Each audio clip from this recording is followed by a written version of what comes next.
चला भाषण लच्छेदार, नेताओं के भीतर भरा है भ्रष्टाचार। सूबे के गृह मंत्री ने खींचा है खाका, बेईमान चला रहे सियासी कारोबार। क्या नेता है बेईमान? नमस्कार, बिग बुलेटिन में आपका स्वागत है। आपके साथ मैं धर्मराज सिंह। निकाय चुनाव में जीत की दावेदारी के लिए मंच सजा था। सूबे के गृह मंत्री गुलाब चंद कटारिया जनता के सरोकार को सहारा दे रहे थे, लेकिन इस बीच एक बात सामने आई। वो ये थी कि सरोकारी के बीच बेईमान नेता बीच खड़े हैं। अब सवाल है कि क्या नेता बेईमान है, और अगर ये कौम बेईमानों की कौम है तो इनके बीच सरोकार की सियासत कैसे की जाए। आज बिग बुलेटिन में हम इस मुद्दे पर चर्चा करेंगे, और इस चर्चा की हम शुरुआत करें उससे पहले आप ये रिपोर्ट देखिए। में जाएगा कि बीच का बिचौलिया निकाल करके। मैं जब पंचायत राज मंत्री था तो मैंने प्रयोग किया, 15,000 करोड़ रुपया देता हूं, गांव में 1.5 करोड़ रुपया साल का जाता है, लेकिन गांव झूला का झूला ही खा रहा है। सत्ता तले सरोकार कैसे बेकार हो जाता है, इस प्रश्नावली का उत्तर अब सियासत की उत्तर पुस्तिका में आ गया है। सूबे की सूरत बदलने के लिए खूब पैसे लुटाए गए। इसके लिए मंत्री जी ने एक प्रयोग भी किया, लेकिन उनकी तमाम कोशिशों का हश्र जो हुआ वो सूबे के गृह मंत्री सबके सामने रख चुके हैं। लेकिन सवाल है कि ख्वाब में पलने वाली हकीकत को हाशिए पर किसने बिठाया? इसका कारण यह है कि जब तक राजनेता ईमानदार नहीं होगा, राज कर्मचारी को ईमानदार नहीं बना सकते। 100% की एक बात, सवाल भी ठीक, जवाब भी खरा खरा। लेकिन सवाल है कि जब सियासत के पुरोधा ही बेबस हो तो जमीन खोदी हकीकत को संवारा कैसे जाएगा?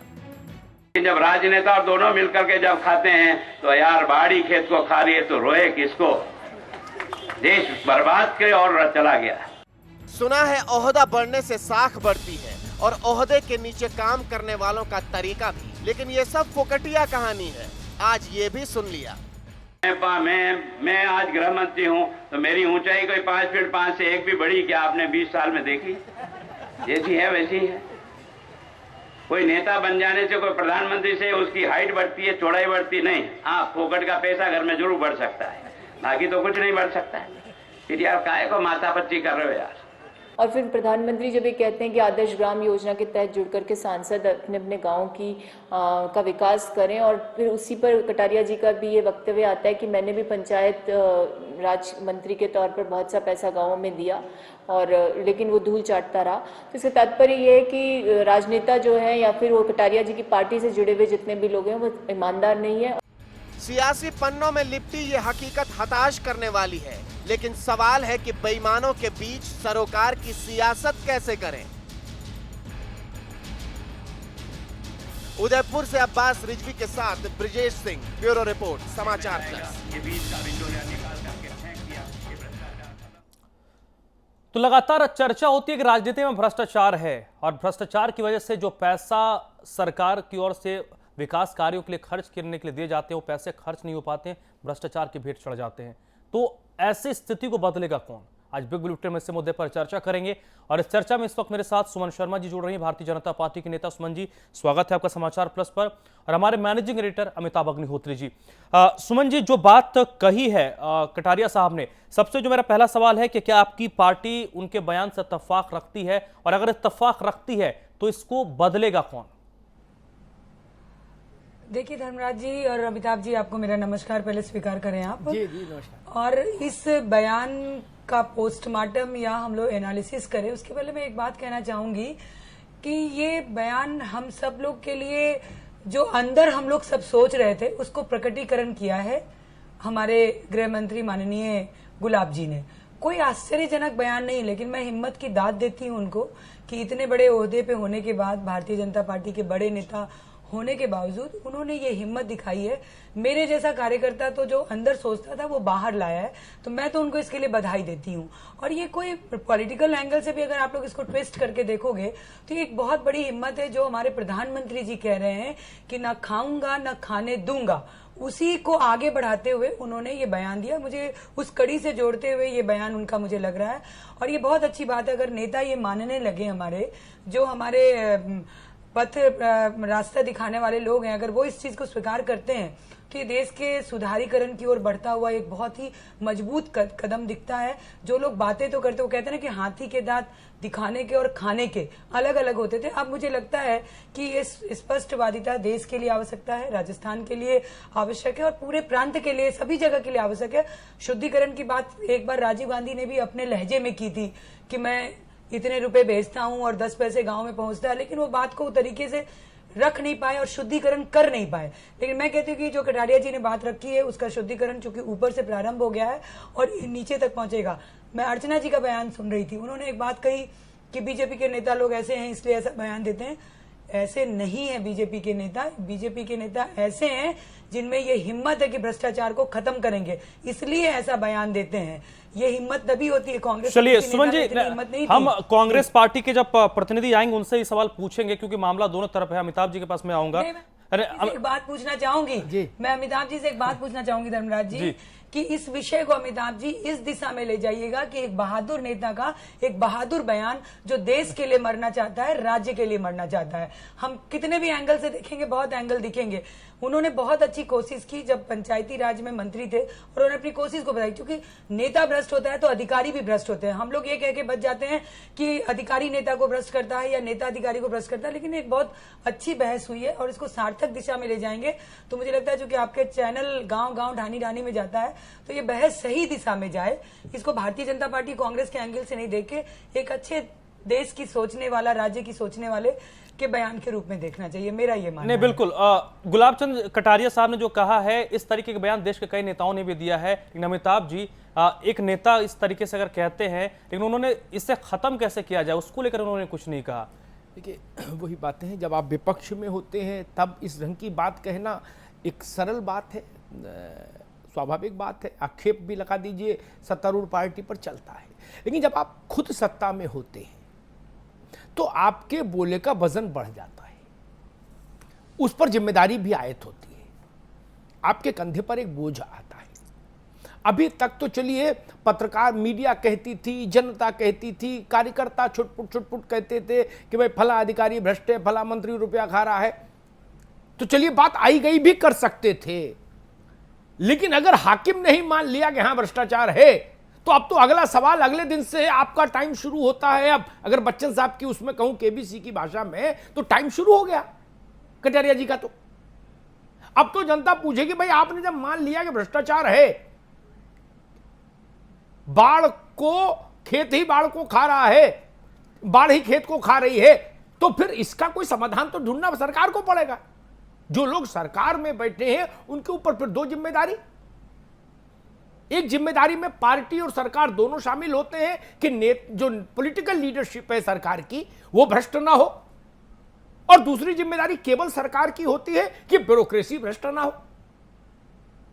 गुलाबचंद कटारिया जी ने जो बात कही वो बात ओपन सीक्रेट है, हिंदुस्तान में हर आदमी जानता है कि भाई भ्रष्टाचार है। दुनिया भर की तमाम एजेंसियां जो इस दिशा में काम करती हैं, उन्होंने प्रामाणिक तौर पर बताया कि भारत भ्रष्ट देशों की सूची में दिन दूनी रात चौगुनी उन्नति कर रहा है, दूधो नहाओ पूतो फलो की स्थिति में है। यह बात तो सब जानते हैं। लेकिन अगर एक राज्य की सत्ता के संचालन में जुड़ा हुआ व्यक्ति ये कहता है सार्वजनिक मंच से, तो उसकी जिम्मेदारी बड़ी हो जाती है। मैं सिर्फ ये कह रहा हूं, ये कहने भर से अब काम नहीं चलेगा। सचिन पायलट ये बोले तो उनका कह के काम चल जाएगा, उनका कोई गिरेबान नहीं पकड़ेगा कि भाई आपने कुछ किया क्यों नहीं। वो कहेंगे हम तो खुद ही सड़क पर हैं, हम क्या करें। लेकिन अगर गुलाबचंद कटारिया ये मान रहे कि हाँ भ्रष्टाचार है, तो फिर इस भ्रष्टाचार के लिए एक निर्णायक लड़ाई होनी चाहिए राज्य में। ये बड़ी जिम्मेदारी आ गई।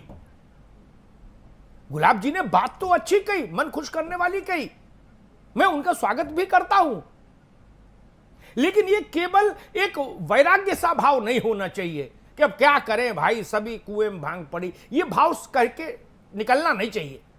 फिर न दैन्यम न पलायनम, लड़िए। और मैं बता दूं सुमन जी को, ऐसी लड़ाइयों में सुमन जी सबसे पहले मुचैटा, सबसे पहले युद्ध अपनों से ही होता है। मैंने 20 उदाहरण देखे, एक नहीं 25 बरस में हजारों लोग शहीद होते देख लिए इस लड़ाई में। होता क्या है, आपके पास वो व्यक्ति आता है जिसने चुनाव में आपकी आर्थिक मदद की हुई होती है, वो कहता है भाई साहब हमको यहां का ठेका दिलाओ, तो एक नैतिक संकट पैदा होता है ना। क्या फिर पार्टी टूटती है, कार्यकर्ता वो होता है, वो कहता भाई साहब मुझे पार्किंग का ठेका दिलाओ, इसमें नैतिक अनैतिक कुछ नहीं। ये एक प्रश्न पैदा होगा। जिस नौकरशाही से आप काम लेना चाहते हैं उसके साथ भी सद्भाव रखना होगा, नहीं तो वो आपके खिलाफ बगावती मुद्रा में आ जाएगी, वो एक संकट। और तीसरा संकट, जो लोग नवदुर्गा व्रत रहे और अब ईश्वर की कृपा से सरकार आई तो उनको व्रत तोड़ना है, जो इस इंतजार में बैठे थे कि भाई सरकार आए तो व्रत तोड़ें, उनको जब आप रोकेंगे तो वो भी आपके ऊपर पुष्प वर्षा तो नहीं करेंगे। तो अभिमन्यु की गति प्राप्त हो जाती है ऐसे लोगों को। मेरी चिंता ये है, गुलाबचंद कटारिया ने जो बात कही उसके तो उससे असहमत होने का तो प्रश्न ही नहीं, लेकिन मैं उसके आगे की गति पर चिंतन कर रहा हूं और चिंता जता रहा हूं। ज्योति खंडेलवाल जी हमारे साथ जुड़ चुकी है, कांग्रेस पार्टी की नेता। ज्योति जी, भ्रष्टाचार को आप मेयर रही हैं और आपने भ्रष्टाचार को लेकर लड़ाइयां लड़ी हैं, प्रधानमंत्री तक भी आप गई। राज्य का गृह मंत्री अगर ये कहे कि भ्रष्टाचार है तो लोग अगला सवाल उनसे यही पूछेंगे कि सर आपने इसको खत्म करने के लिए क्या एक्शन लिए? बिल्कुल, निश्चित रूप से यही बात है। देखिए, ये बात मैं भी कहती रही हूँ कि भ्रष्टाचार, जैसे नगर निगम की जब मैंने बात की कि भ्रष्टाचार है, लेकिन भ्रष्टाचार के खिलाफ कार्रवाई करने की, जहां जहां ये भ्रष्टाचार हो रहा है उसको उजागर करने की और उसको रोकने की कवायद भी निश्चित रूप से जनप्रतिनिधि के माध्यम से होनी चाहिए और इसके लिए लड़ाई लड़नी पड़ती है। ये भी बिल्कुल ठीक बात है, क्योंकि मैं ये मानती हूँ कि इसमें कोई राजनीतिक दल वाली बात नहीं है कि अगर कोई अधिकारी अगर नहीं चाहे कि इस काम में भ्रष्टाचार हो तो नेता वो भ्रष्टाचार नहीं कर सकता, क्योंकि फाइल अधिकारी से ही चल करके आती है और अगर वहां पर कुछ गलत नहीं है तो निश्चित रूप से उसको सही को गलत और गलत को सही जो है वो एक नेता के द्वारा सीधे तौर पे नहीं कह सकता। लेकिन ये बात बिल्कुल ठीक है कि जो भ्रष्ट अधिकारी होते हैं वो कहीं ना कहीं कुछ गलत काम नेताओं से करवाते हैं, बल्कि मैं कहूं कि वो कुछ कांग्रेस बीजेपी के कुछ नेताओं को उनके गलत काम करते हैं, कुछ प्रभावशाली लोग होते हैं उनके गलत सही काम करते हैं और फिर वही लोग उनको संरक्षण भी देते हैं। आप बहुत सारे चेहरे ऐसे देखेंगे अधिकारियों में जो चाहे किसी के, जो सरकारें बदलते हैं एक तरीके से, वो किसी की भी सरकार रहे वो आपको वही नजर आएंगे, उसी शहर में नजर आएंगे, उन्हीं किसी डिपार्टमेंट में नजर आएंगे। तो ऐसे अधिकारियों को निश्चित रूप से पहचान करके उनके खिलाफ कार्रवाई करना बहुत जरूरी है और मैंने अपने समय पर ऐसे अधिकारियों के नाम समय समय पर उजागर किए जो आपको दोनों सरकारों में मुख्य पदों पे नजर आएंगे, वहां पर आपको कहीं ना कहीं भ्रष्टाचार करते हुए नजर आएंगे और उनको वही नेता, वही अधिकारी, वही जो प्रभावशाली लोग हैं वो बचाते हुए भी नजर आएंगे। इस सिस्टम को तोड़ना बहुत जरूरी है और निश्चित रूप से ये सरकार की जिम्मेदारी बनती है कि वो ऐसे सिस्टम को खत्म करे, ऐसे अधिकारियों को संरक्षण देना बंद करे। आगे भैया, ज्योति जी आपकी बात ठीक है, लेकिन आपने बड़ा सरलीकरण कर दिया। अधिकारियों के नाम और भ्रष्ट नेताओं के नाम तो 10 साल के बच्चे को भी पता है, उसके लिए किसी गूगल की जरूरत नहीं। हर आदमी जानता है मेरे इलाके का दरोगा कितना बड़ा चोर है, उसकी मतलब चोर की पैमाना कितना बड़ा है उसका सब जानते हैं, सब नापे हुए हैं। सवाल यह है कि शुरुआत कहां से हो। मैं एक सवाल खड़ा करता हूं सुमन जी के लिए, आपके लिए भी। लोकसभा का, विधानसभा का चुनाव लड़ा भैया ने, पता लगा 1 बीघा खेत है, उसमें भी बाजरा होता है, तो घर में तो है नहीं पैसा। बाकी कार्य समाज सेवा है जो लिख के देते हैं आयोग में, लिख के तो ये देते, काम कोई भी करें लेकिन लिख के तो ये देते, कृषि एवं समाज सेवा ज्यादातर लोग यही लिख के देते हैं। सुमन जी देते हैं ना ये लोग लिख के, है ना नेता। मैं आज तक ये नहीं समझ पाया समाज सेवा में पैसा कहां से आता, कर छोड़ो वो विषय अलग है। सवाल है 5 करोड़ 7 करोड़ 10 करोड़ रुपया लोकसभा में खर्च हो रहा है चुनाव में, 80 लाख 1 करोड़ रुपया राष्ट्रीय पार्टी देती है ना। मतलब ये बात मैं अनऑफिशियल कह रहा हूं, आयोग में तो दूसरे डाटा जाता है, लेकिन आपको भी पता है, ज्योति जी को भी पता है, आप लोग तो कार्यकर्ता हैं, जानती हैं। ठीक, करोड़ रुपया मान लीजिए कि छोटी चौपड़ बड़ी चौपड़ इधर उधर सब चंदा भी जुटा लिया। बाकी 8 करोड़ कहां से आता है? ये जो पैसा आता है ये आपके जमीर को वैसे ही गिरवी रख लेता है। मेरी बात समझिएगा सुमन जी, जैसे किसान की फसल महाजन पकने से पहले ही रहन रख लेता है 5,000 रुपया उसको देके, ठीक है ना, फिर फसल पर अधिकार महाजन का। नेता स्वतंत्र कहां है? मुझे ये समझाइए ना। जो बात ज्योति कह रही हैं वही अधिकारी नहीं ज्योति खंडेलवाल, वही 100 लोग हर सूबा चला रहे हैं जो ना अधिकारी हैं ना नेता हैं। They are the middle man. वही उत्तर प्रदेश में, वही तमिलनाडु में, वही महाराष्ट्र में, वही राजस्थान में, वही 100 लोग हैं मिडिल मैन। ये मिडिल मैन कौन कहां से आए? ये बड़ा सवाल है। ये ना भाजपा के हैं ना कांग्रेस के हैं, लेकिन हर सरकार में प्रभावशाली है। सुमन जी कैसे निपटेंगे? जी अमिताभ जी, मैं इसके बारे में थोड़ा सा अपने विवेक से जितना मैं समझती हूँ कि मुंशी प्रेमचंद की कहानी की तरह आपने बिल्कुल सही बोला कि गिरवी जमीर सब बिक जाता है नेता जब मैदान में उतरता है। जब किसी सेठ से पैसा लेता है चुनाव लड़ने के लिए, तो उस जमाने में खेत या घर के थोड़े से सामान बच्चे तक को दे दिया जाता था। ये कहानी बहुत दर्दनाक है और हकीकत भी है। देश की राजनीति में यही होता आया। लेकिन मैं कह रही हूँ कि समय बदल रहा है। आपने भ्रष्टाचार की बात करते हुए बहुत लोगों को सुना होगा और शहीद होते भी बहुत लोगों को देखा होगा। लेकिन जब देश का प्रधानमंत्री जो आज वर्तमान में नरेंद्र मोदी जी हैं, जब उन्होंने भ्रष्टाचार की बात उठाई और उस भ्रष्टाचार को जनता ने स्वीकार किया और विश्वास के साथ उनको गद्दी सौंपी, तो मुझे कहीं लगता है कि जो बोलने वाला व्यक्ति है उसका बैकग्राउंड भी देखा जाता है।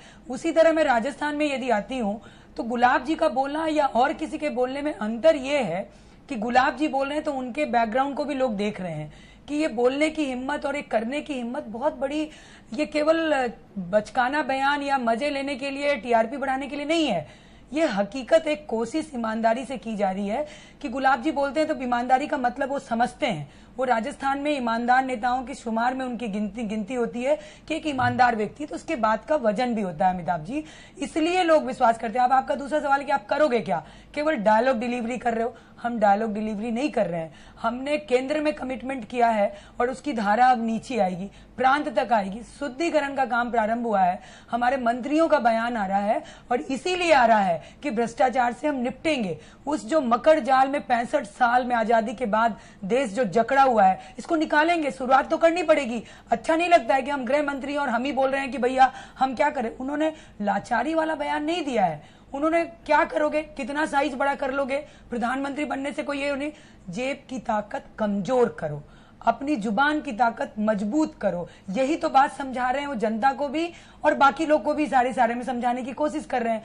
तो एक शुरुआत हुई है, असर दिखेगा। तुरंत आपने ये सवाल पुटअप कर दिया कि वो करेंगे क्या। इस पे करेंगे, ईमानदारी से हमारी सरकार चलेगी, केंद्र में भी चल रही है और राजस्थान में भी चलेगी। भ्रष्टाचार को बर्दाश्त नहीं करेंगे। जहां भ्रष्ट लोग होंगे उनको दंड देंगे। ये कोशिश होगी और कितने सफल होते हैं कितने नहीं होते भविष्य बताएगा। लेकिन एक अच्छी शुरुआत हुई है और ये हिम्मत के लिए मैं गुलाब चंद जी को बहुत बहुत दाद देती हूँ कि और उनकी मैं जो बात जो कह रही हूँ वो आप समझ रहे होंगे अमिताभ जी कि बोलने वाले की जुबान पे भी महत्व होता है कि बोल कौन रहा है, ईमानदारी की बात कर कौन रहा है, उसका पूरा एक हिस्ट्री होता है। ऐसे मैं बोल दूं तो शायद लोग यकीन नहीं करेंगे कि सुमन शर्मा ईमानदार है जो ईमानदारी की बात कर रही है। तो इसलिए बोलने वाले पे भी डिपेंड करता है। ये बहस इसलिए सुखद हो गई है कि ऐसे आदमी ने शुरू की है जो वजूद रखता है ईमानदारी की। ठीक है, ज्योति खंडेलवाल, आपने एक स्थानीय निकाय चलाया। आपके हिसाब से जो चौतरफा करप्शन है उसको रोकने के लिए क्या सबसे उपयुक्त नुस्खा हो सकता है, वो समझाइए मुझे संक्षेप में। अमिताभ जी, मैं ये मानती हूँ कि अगर आप भ्रष्टाचार को वाकई खत्म करना चाहते हैं तो जिस सिस्टम की वजह से भ्रष्टाचार है उसको आपको खत्म करना पड़ेगा। उसके लिए सबसे इंपॉर्टेंट है कि आप जो फाइलें एक जगह से दूसरी जाती हैं रुकती हैं, उस रुकने के सिस्टम को ही खत्म कर दें। जैसा मैंने कोशिश भी की कि राउंड टेबल मीटिंग हो, वहीं सारे अधिकारी नीचे से लेकर ऊपर तक बैठे, वहीं पर ही सारी चर्चा हो। वो फाइल सही है तो उसी जगह से निकल जाए और नहीं तो वो वहीं पर ही खत्म हो जाए। उसका रीटेंडर या जो भी होना है उसका वो प्रोसेस वहीं पूरा हो जाए। अगर फाइलें रोकने की प्रक्रिया को अगर आप खत्म कर देंगे तो निश्चित रूप से ये जो भ्रष्टाचार वाली बात है ये कम हो सकती है। लेकिन उससे ज्यादा जरूरत इस बात की, देखिए इस बात का भी फर्क पड़ता है कि आपका जो ऊपर जो मुखिया के रूप में जनप्रतिनिधि है वो किस तरीके से उस बात को प्रेजेंट। आपने भी अमिताभ जी बहुत अच्छी बात कही कि जब चुनाव लड़ते हैं तो निश्चित रूप से जो चुनाव लड़ता है उसको बहुत सारे लोग तन मन धन से सपोर्ट करते हैं। केवल धन वाली बात नहीं होती कि जमीन गिरवी रख ली और वो हो गया। कोई अगर आपके साथ मन से लग करके आपके चुनाव में काम कर रहा है और उसके बाद अगर वो आपका पास कोई काम लेकर के आता है तो एक जनप्रतिनिधि को चूंकि हर 5 साल के बाद जनता के बीच में जाना पड़ता है तो उसको ये बात रहती है कि इसने मेरा इतना सपोर्ट किया था, अगर इसका काम हो सकता है तो जरूर होना चाहिए, और इसके लिए वो अपने अधिकारियों को कहता है। और मैं इसीलिए यहां पर अधिकारियों की जिम्मेदारी कहती हूँ कि उनके ऊपर ऐसा दबाव नहीं होता, उनको बहुत स्पष्ट करना चाहिए इस बात को कि ये काम सही नहीं है और ये नहीं हो सकता। और अगर वो इस बात को कह दे तो निश्चित रूप से वो काम नहीं हो सकता, क्योंकि तब नेता चाह करके भी नहीं कर सकता। और इसीलिए हम बार बार कह रहे हैं कि अधिकारियों में वो डर होना, वो चीज आना कि अगर आप भ्रष्टाचार करोगे तो आपके खिलाफ कार्रवाई होगी। और इसके लिए ये जरूरी है कि हम पारदर्शिता लाएं अपने काम में। हम जितना टेक्नोलॉजी को यूज कर सकते हैं उसका यूज करें, जितना सूचना के अधिकार के माध्यम से, मैं कहती हूँ बहुत बड़ा काम हुआ है यहाँ पर। सूचना के अधिकार के माध्यम से जब सूचनाएं जनता तक पहुंचती है, उसका जो डर है कि ये बाहर जा सकती है बात, ये कोई भी उठा सकता है इस मुद्दे को, वो एक बहुत बड़ा डर है। तो इस तरह की जो बातें हैं वो जरूर लानी चाहिए। बिल्कुल, वक्त हमारा खत्म। सुमन जी, छोटा सा जवाब से चाहूंगा, आपने गुलाब चंद कटारिया जी के बात को लेकर कहा कि कौन शख्स कह रहा है ये बड़ा अहम होता है, लेकिन वहीं पर एक सवाल खड़ा हो रहा है कि अगर गुलाब चंद कटारिया जी ईमानदार हैं, लेकिन आसपास के लोग अगर ईमानदार नहीं होंगे, अगर कोई बीजेपी का बड़ा नेता हो वो उसको एक अधिकारी को प्रश्रय दे रहा है, तो क्या गुलाब चंद कटारिया जी उस पर कार्रवाई कर सकते हैं? देखिए धर्मराज जी, मैं बताई ना कि चैरिटी बिगिंस होम होना चाहिए। अगर हमने अपनी शुद्धिकरण कर ली तो हम सुधार लेंगे, चाहे 4 लोग को सुधारें। पर ये जिम्मेदारी लेने, हम बहुत बड़ी बड़ी जिम्मेदारियां ले लेते हैं कि हम देश को सुधारेंगे, समाज को सुधारेंगे। खुद को पहले सुधार लो तो बहुत कुछ सुधर जाएगा। तो ये चैरिटी बिगिंस होम हुआ है और अच्छा रिजल्ट देगा, मैं तो इतना ही कहना चाहती हूँ। क्योंकि मोदी जी ने शुरुआत कर दी, हाथ में झाड़ू उठा लिया, स्वच्छता के साथ उन्होंने जो संदेश दिया, स्वच्छता केवल झाड़ू की नहीं है, बहुत सारी चीजों की इस देश से उसकी शुरुआत राजस्थान में भी हो गई। चलिए, हम उम्मीद करते हैं कि शुरुआत हो गई हो। अमिताभ जी, संपादकीय टिप्पणी। देखिए, एक बात ज्योति जी ने कही अधिकारियों की, उस पर एक टिप्पणी करूंगा। ज्योति जी, मैंने ऐसे ऐसे मंत्री और मुख्यमंत्री देखे, अधिकारी ने आपकी से सीख लेके अपनी कमर सीधी की, बोले साहब ये मैडम ये काम नहीं हो सकता। तो उन्होंने कहा मित्तल साहब आधा घंटा दे रहे हैं, जाके अपने चेंबर में सोच लीजिए, दोबारा आके बता दिए हो सकता कि नहीं, और नहीं तो बंसल साहब को सेक्रेटरी फाइनेंस बनाए देती वो कर देंगे, चलिए जाइए बाहर। मेरी बात सुन लो भाई, अब आप बहस में नहीं उलझो। आप 15 मिनट में मित्तल साहब आके कहते कि मैडम रास्ता निकल आया है ना। मैंने ऐसे उदाहरण देखे हैं, इसलिए मैं कह रहा हूं। एक दूसरी बात सुमन शर्मा से कहूंगा। सुमन जी, आपने कहा कि यहां कटारिया जी को देखो, वहां मोदी जी को देखो, ठीक बात है। मैं एक उदाहरण देता हूं। गुजरात में 15 वर्षों के शासन में कुछ उद्योगपतियों को नियम से परे जाके लाभ दिए गए, और वो इतने बड़े लाभ थे जितने बड़े लाभ सोचना भी, उतने जीरो गिनना भी मुश्किल हो जाए सामान्य व्यक्ति के लिए। गणित में उसके भले 100 में 80 नंबर आए हो, 10वें में, फिर भी ठीक है ना, हो गए एक कलम से। ये भी अपने किस्म का वो रिटर्न गिफ्ट है, ठीक। तो बड़ा जब रिटर्न गिफ्ट बड़े को देगा तो पार्षद जिससे 5,000 रुपया लाया उसको भी तो 5,000 का रिटर्न गिफ्ट देना पड़ेगा भैया, नहीं उसके कुर्ता नहीं फाड़ देंगे लोग। और अगली बार 1 रुपया नहीं मिलेगा तो चुनाव क्या क्या लड़ेगा, आप मुझे बता दो। बड़ी बड़ी बातें करना सब आसान है। मनमोहन सिंह जी चुनाव लड़े पहली बार यहां नई दिल्ली से, लोग आए, आप जैसे लोग जुड़े उनके साथ जो चुनाव लड़वाते हैं। उन्होंने कहा भाई डॉक्टर साहब कम से कम 50 गाड़ी करो, तो ये तो बेहोश हो गए, बोले 50 गाड़ी कहां से लाऊंगा, बोले 25 ही कर लो चलो। अब पैसा नहीं तो सुजान सिंह पार्क जाके खुशवंत सिंह से पैसा उधार लेके आए। तब इनको समझ में आ गया कि हिंदुस्तान में राजनीति का मतलब क्या है। तो फिर आदमी अपने फोन में ऐसे नंबर रखता है कि हाँ भाई 200 गाड़ी, बोले सर 400। तो जो आपके 200 मांगने पर 400 गाड़ी भेज रहा है, उसने धर्मशाला तो खोली नहीं, कतई नहीं खोली। मसला वसुंधरा जी का हो, रमन सिंह जी का हो, शीला दीक्षित का हो, ममता बनर्जी का हो, नीतीश कुमार का हो, ज्योति खंडेलवाल का हो, किसी का हो, इस व्यवस्था से कोई परे नहीं। 1-1 करोड़ रुपया एक रैली में खर्च हो रहा है, कहां से आ रहा है? और ये बात तो दिल पे हाथ रख के ज्योति खंडेलवाल भी मानेंगे, सुमन शर्मा भी मानेंगे कि जब अमिताभ अग्निहोत्री ने आज तक किसी पार्टी को चंदा नहीं दिया, तो गरीब किसान, रिक्शा वाला, रेली वाला, ठेडी वाला, मास्टर प्राइमरी स्कूल का, ये तो चंदा देते नहीं किसी को। 5% लोग चंदा देते हैं देश में सिर्फ, और वो वही 5% लोग हैं जिनके पास इस मुल्क की 85% संपदा है। ये बात है ना पता सुमन जी? मैं राजस्थान को बहुत नहीं जानता, लेकिन अगर जयपुर का उदाहरण दूं तो मुश्किल से 50 सेठिए ऐसे होंगे जिनको गाय की तरह आप एक बार दूह लेते होंगे चुनाव में, फिर 5 साल वो नेताओं को दूहते हैं। ये तो पारस्परिक विनिमय का व्यापार है ना। इसका समाधान होना चाहिए। इसका समाधान हुए बिना यह भ्रष्टाचार की सुरसा मरती नहीं। कितने भी बाण चला लीजिए, यह मरती नहीं सुरसा। भ्रष्टाचार की सुरसा तब तक जीवित रहेगी। यह रक्त बीज है, रक्त बीज।